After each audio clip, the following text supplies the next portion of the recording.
Dear respected listeners, you are tuning into Buddha's Healing a Sanctuary, where we contemplate the Buddha's teachings to live peacefully amidst the flow of life, the fragility of human existence, and the illusions of an eternal physical body, amidst the hurried wheel of modern life, where every passing day is filled with goals, plans, and countless survival worries. Rarely do we dedicate a moment of stillness to reflect upon our own vital existence. Human beings often harbor an unconscious habit, taking health for granted, assuming it to be a natural asset that will never be depleted. We are absorbed in pursuing external values, from wealth and fame to complex social relationships. We are willing to trade every peaceful night's sleep, every wholesome meal, and drain every last drop of the body's energy just in exchange for achievements praised by society. However, all things in this world are subject to the law of impermanence. There is no fortress that cannot collapse, and there is no physical body made of flesh and bone that can last forever against the ravages of time. Until one day, when the body begins to cry out for help, when pains emerge, when physical strength suddenly depletes, and one must face the cold, four white walls of a hospital room, only then do we shockingly realize the heart-wrenching fragility of human life. The once glittering fame, the massive fortunes that so many craved, suddenly become meaningless in the face of a labored breath, before an agonizing pain that pierces the very core. In the moments lying on a sickbed, confronting one's own vulnerability, one finally comprehends that a body without pain, a steady heartbeat, and a gentle breath are indeed the greatest, most precious assets bestowed by nature. Yet tragically, this awakening often arrives too late, when diseases have already taken deep root in every cell, and the journey to reclaim health has become incredibly arduous. Fraught with pain and fear, common mistakes when facing physical decline, when illness knocks on the door, the very first and most instinctive reaction of the vast majority of people is panic, fear, and denial. We refuse to accept the truth that our body is carrying a disease. The mind begins to pose tens of thousands of agonizing questions. Why me? Why is heaven so utterly unfair? What did I do wrong to endure this suffering? Alongside the panic, we hastily seek every method to quickly expel the disease from the body. We place our complete faith in pills, in modern medical technologies, in the intervention of others, with a fierce desire to extinguish the pain as rapidly as possible. Seeking medical support to treat the physical body is absolutely correct and necessary. However, the greatest and most common human error lies here. We only focus on solving the symptom of the problem while completely ignoring the deep, underlying root that is silently nourishing that very illness. We treat the physical body like an isolated machine, fixing whatever part is broken, medicating wherever it hurts, forgetting that this physical form never exists separately from the mind. A diseased body rarely manifests randomly. It is often the result of a long-term process where stress, sorrow, resentment, and negative energies have been suppressed, stagnated, and left unreleased. When one only focuses on using medicine to treat the physical pain, yet the heart is filled with resentment, anxiety, and an overwhelming fear of death, the healing efficacy will be halved or even rendered useless. A panicked mind will secrete invisible toxins, weaken the immune system, disrupt the heartbeat, cause stomach spasms, and force every cell in the body into a state of extreme tension. One takes tonic medicines hoping to recover, but simultaneously feeds the consciousness doses of poison, composed of despair and blame. That very contradiction is the reason why some illnesses, despite being treated with the most advanced methods, continue to smolder, recur time and time again, and ruthlessly erode the quality of life. The profound and inseparable connection between the mind and physical life. To truly understand why the illness of the mind must be treated before the illness of the body, we must quiet down to deeply contemplate the invisible, yet incredibly intimate connection between the mind and the vital life force. In this universe, no single phenomenon exists in isolation. The human body is the same. It is a miraculous, unified entity of physical form and spiritual life. Any tiny ripple arising in the mind will instantly create vibrations, transmitting transformations throughout the neural networks and internal organs. Try to recall those moments of falling into a state of extreme anger, when the fire of wrath flares up. Even before the mind can utter a word of blame, the body instantly reacts. The heart pounds rapidly. Blood pressure spikes, the face flushes red, breathing becomes heavy and hurried, and every muscle fiber tenses up.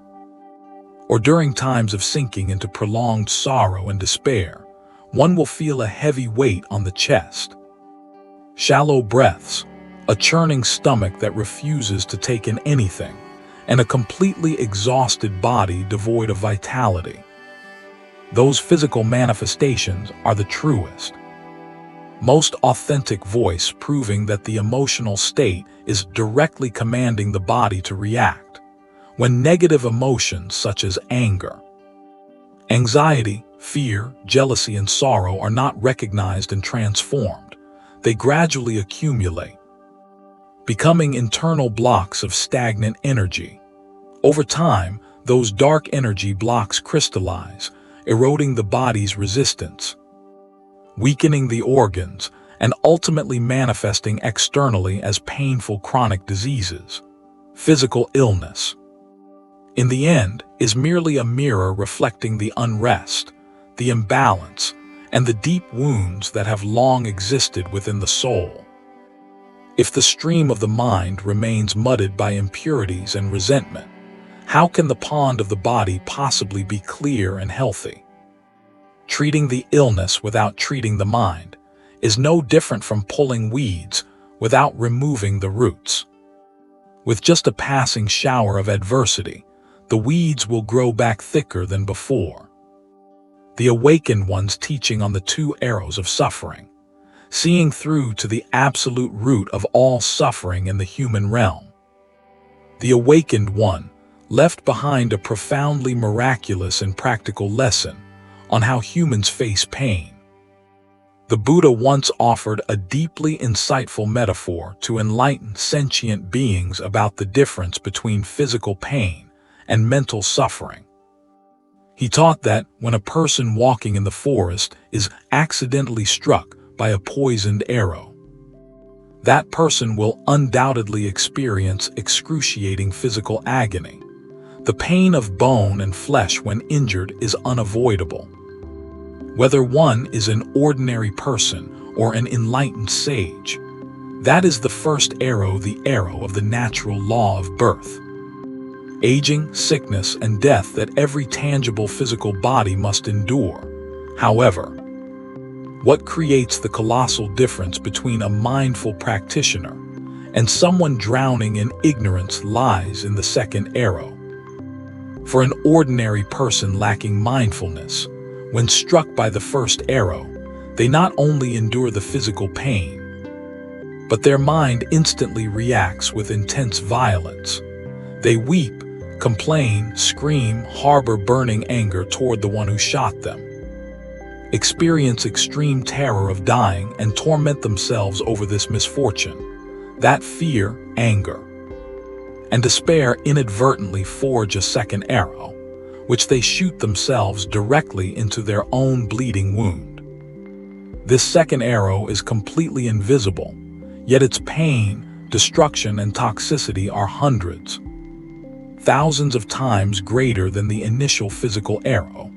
It crushes the will to live, darkens the entire consciousness, and plunges the person deep into a hell of utter agony. Conversely, a sage facing adversity when pierced by the first arrow of illness or disease still feels the physical pain of the flesh. Yet their mind remains completely still and at peace. They do not thrash about, they do not lament, and they do not allow panic and fear to seize control of their awareness. They gently understand and accept. This body is the impermanent body of the five aggregates. To have birth means inevitably to have sickness. This is the natural law of the universe. By maintaining an unmoving mind, by not shooting themselves with the second arrow of anxiety and despair, they preserve a pure, wholesome source of inner energy. That tranquil mind will create the most perfect environment, secreting cooling streams of compassion and peace, helping the physical wound to be enveloped, soothed, and miraculously healed in the fastest possible way. The true journey of healing always begins by turning inward, profoundly understanding this spiritual truth. We can truly see the core importance of treating the mind's illness before the body's. To sustain long-lasting, resilient, and complete health, we cannot merely rely on nursing homes, majestic hospitals, or expensive medications. The most sacred temple, the greatest physician, and the most miraculous medicine are all already present within every human being. It is an awakened, tranquil inner mind, overflowing with loving kindness. Treating the illness of the mind is a journey of turning inward to clear away emotional debris. It requires the courage to face forgotten inner wounds, to learn how to forgive those who have caused us suffering, and most importantly, to learn how to forgive ourselves for past mistakes. It means letting go of stubbornness, dismantling excessive expectations, and ceasing to blame circumstances. When the 1,000-pound burdens of hatred, jealousy, and anxiety are lifted from the mind, one will instantly feel a boundless sense of relief spreading throughout the entire body. The blood begins to circulate smoothly, the heartbeat returns to a gentle rhythm, and the cells carrying the seeds of illness are suddenly bathed in the pure energy of peace. Treating the mind does not mean denying the illness or ignoring the pain.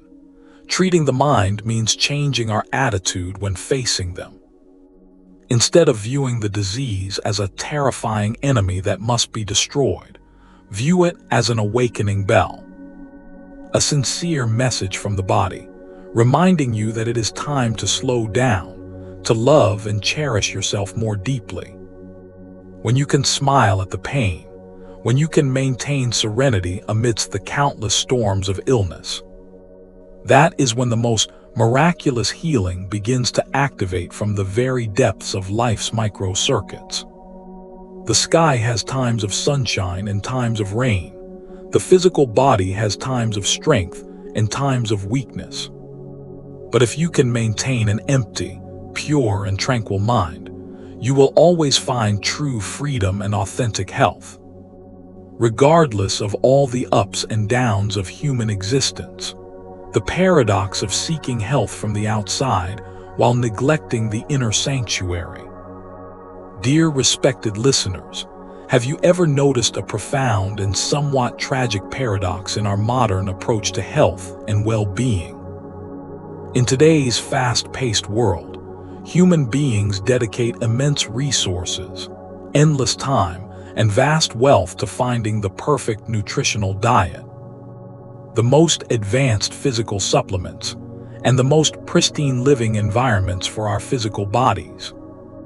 We meticulously wash our hands countless times a day to avoid microscopic bacteria, yet we carelessly allow the invisible, highly toxic poisons of anger, jealousy, and past resentments to flow freely into our minds every single day without a second thought.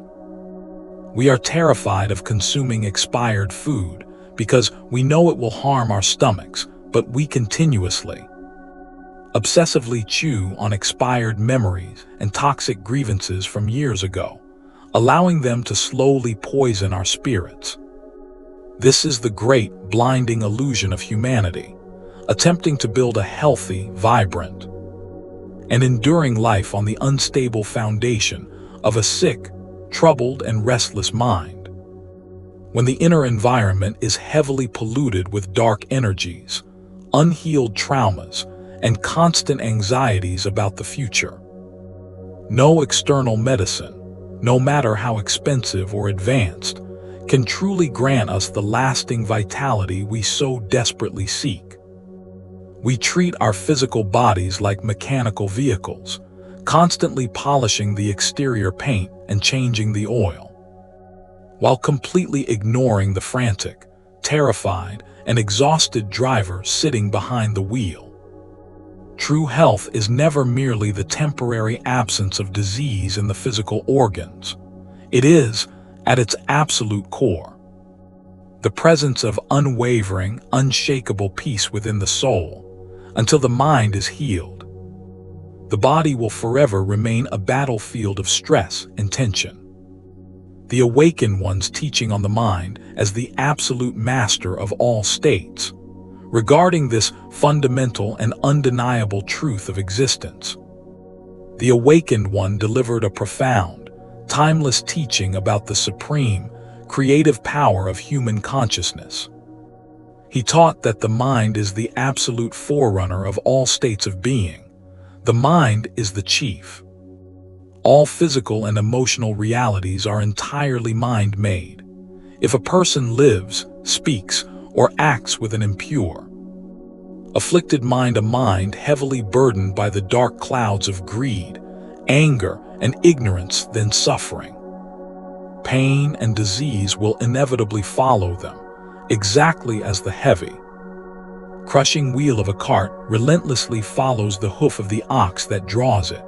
Conversely, the Buddha illuminated that if a person navigates through the turbulent waters of life with a pure, tranquil, and deeply compassionate mind, then true happiness, holistic well-being, and radiant physical vitality will follow them effortlessly, like a beautiful, luminous shadow that never departs.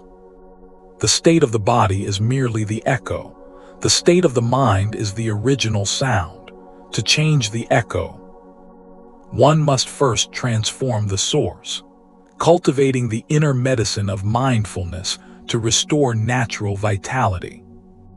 According to the spirit of this profound teaching, the physical body is essentially the heavy wooden cart, and the mind is the powerful ox that pulls it.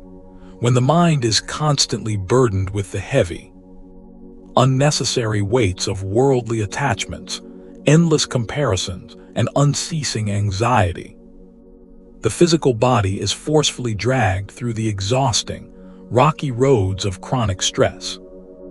This relentless inner tension inevitably leads to the breakdown of the body's natural, miraculous defense mechanisms. If you pay close attention to the daily movements of your inner world, you will clearly see how perfectly this universal law operates.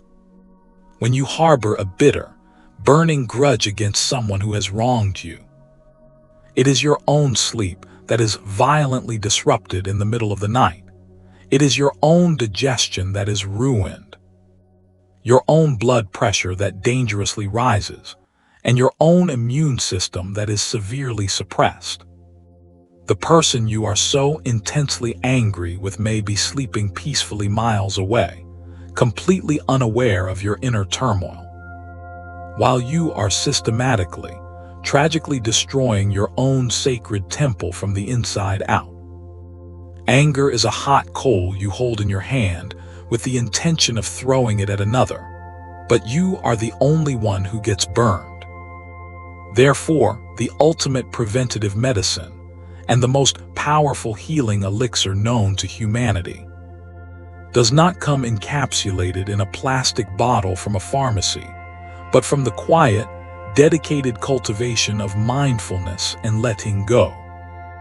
Just as we diligently bathe our physical bodies every single morning with clean water to wash away the accumulated dust of the world, we must also learn to consciously bathe our minds daily with the cool, pure water of spiritual awareness. When a negative emotion, a sudden fear, or a wave of despair arises, we do not violently suppress it, nor do we helplessly let it dictate our physical reactions. Instead, we sit quietly and observe it gently. We acknowledge its presence with the soft eyes of compassion, without any harsh judgment, and then we consciously, bravely choose to let it go. We breathe in the pure, healing presence of the current moment, and we breathe out the toxic, heavy accumulation of the past. To heal the mind is to deeply restore the natural, harmonious flow of life energy within the body.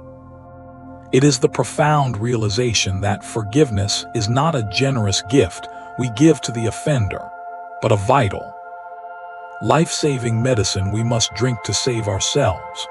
When the mind becomes light, vast, and entirely free from the suffocating, fearful grip of the ego, the physical body naturally aligns itself with the deeply healing rhythms of the universe.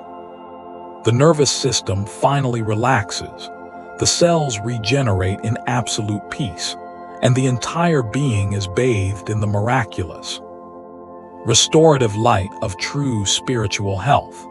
This is the deeply liberating path of treating the root before attempting to fix the branches, ensuring a solid, unshakable foundation of well-being that no sudden storm of impermanence can ever easily shatter.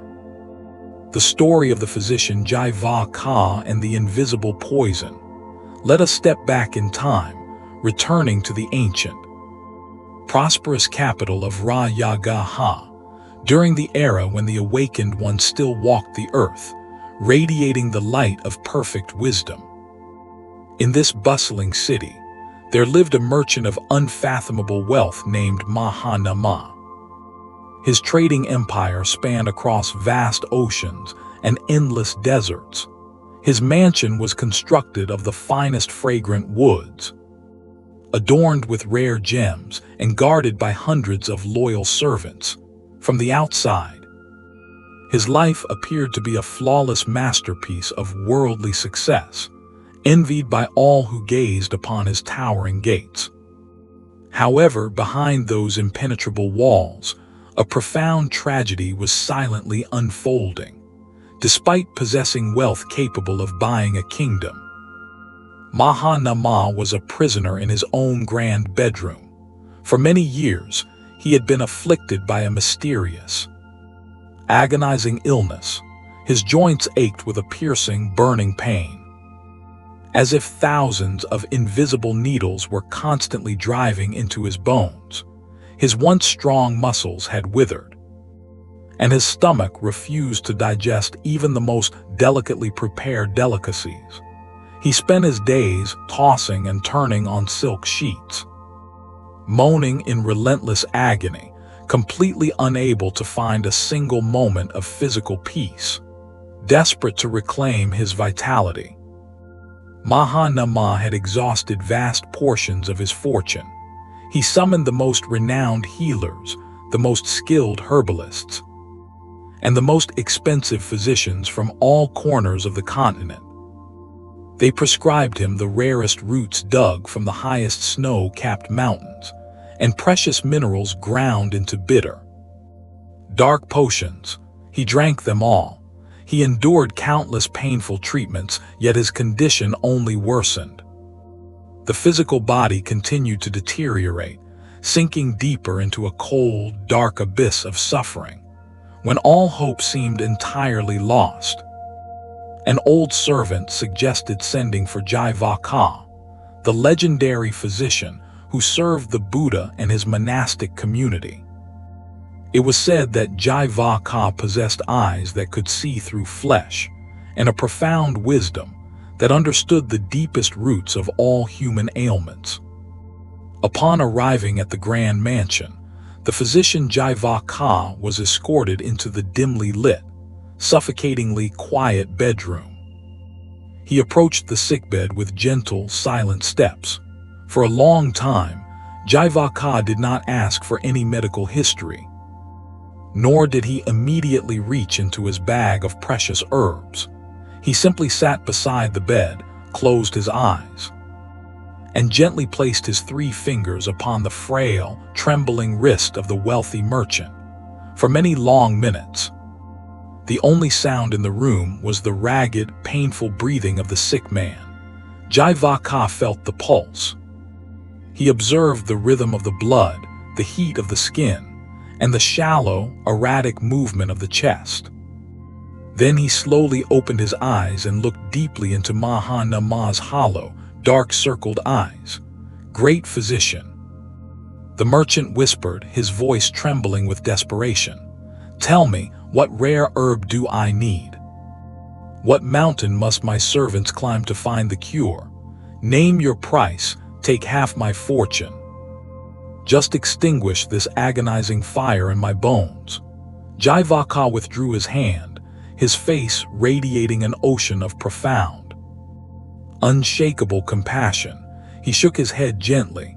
"Respected Mahanama," the physician spoke, his voice carrying the soothing coolness of a deep forest stream.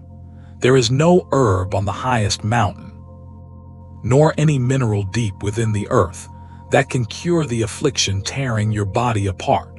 For I have listened closely to your pulse, and it does not beat with the rhythm of a diseased body.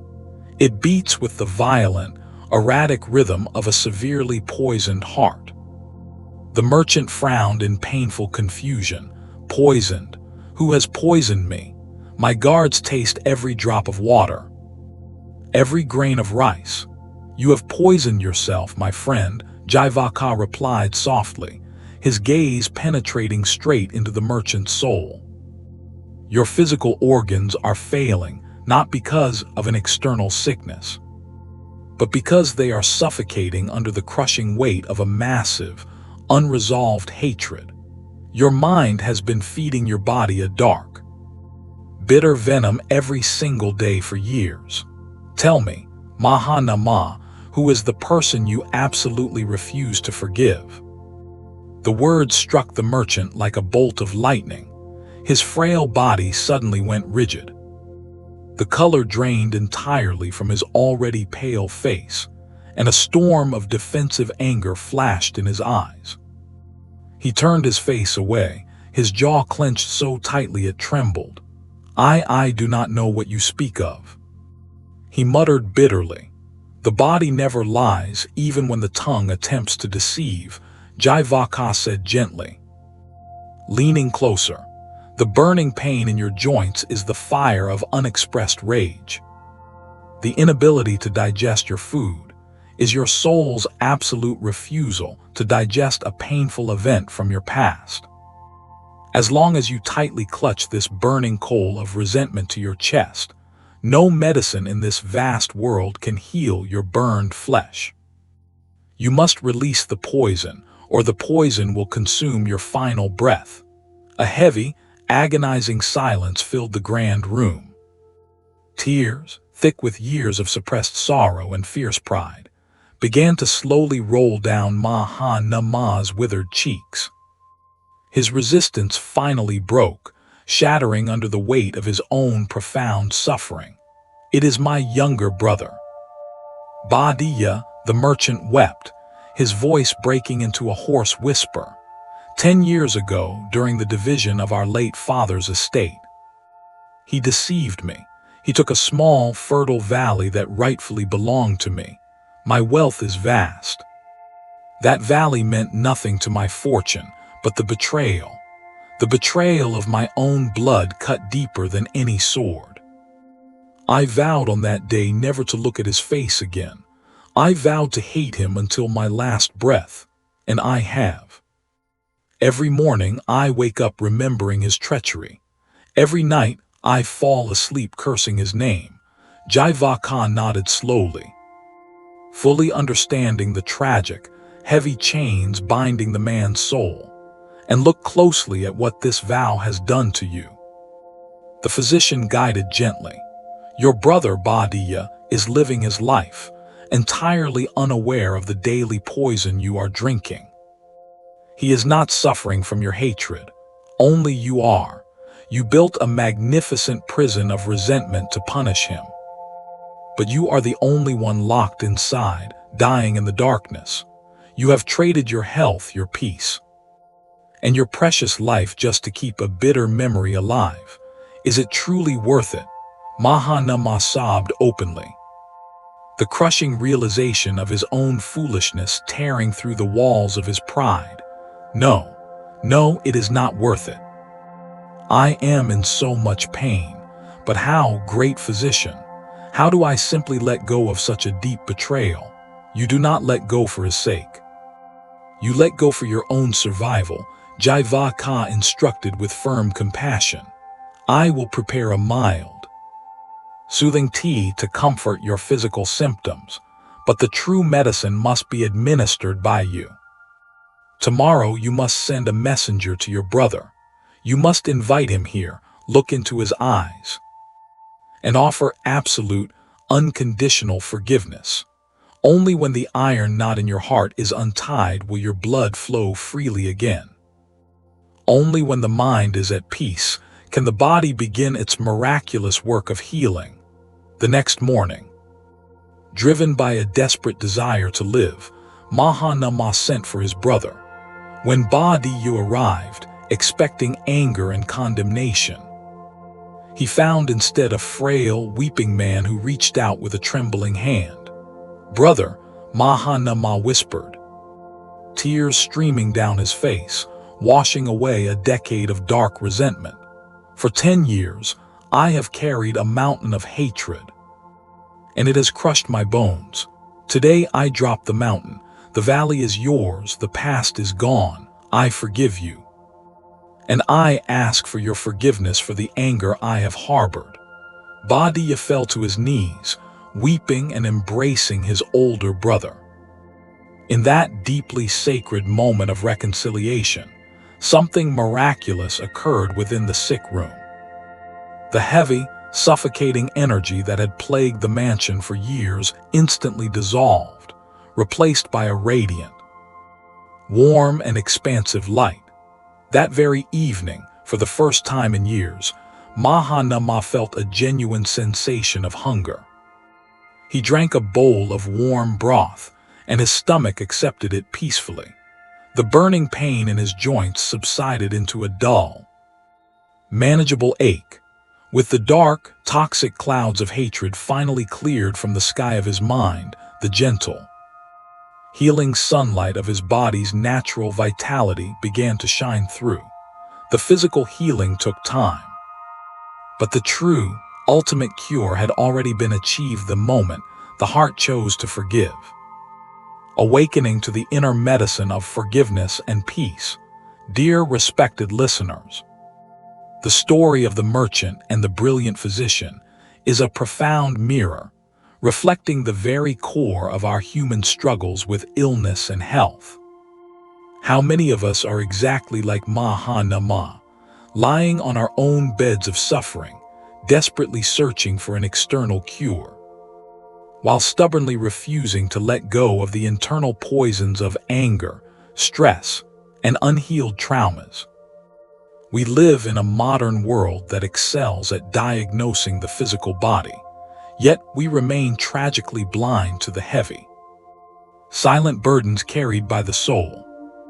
The ultimate lesson from this ancient wisdom is the profound realization that true health cannot be purchased, nor can it be forcefully extracted from a chemical pill. It must be cultivated day by day from the fertile soil of a peaceful, forgiving, and awakened mind. Whenever we find our bodies failing, whenever chronic pain or illness surfaces, It is a sacred invitation to look deeply inward. We must have the courage to ask ourselves, what am I holding onto that is causing my body to tense up? What old resentment am I refusing to digest? What fear of the future is causing my heart to race and my energy to deplete? The act of forgiving others, of releasing stress, and of letting go of the desperate need to control the impermanent world is not merely a moral virtue. It is a vital, life-saving biological necessity. It is the purest, most potent medicine you can ever administer to your own cells. When we release the mind from its self-made prisons of anxiety and anger, we instantly remove the second, most deadly arrow of suffering. We create an internal environment bathed in the soothing, restorative light of true peace, an environment where the body's miraculous, natural capacity for healing can finally awaken and flourish. To truly heal the body, we must first heal the soul. May we all learn to treat ourselves with profound compassion, washing away the daily toxins of the mind with the pure, cool water of mindfulness, so that our lives may blossom in genuine health, vitality, and unshakable joy. If these reflections have brought a moment of clarity and a sense of healing to your inner world today, please consider subscribing to the Buddha's Healing channel and sharing your thoughts in the comments below.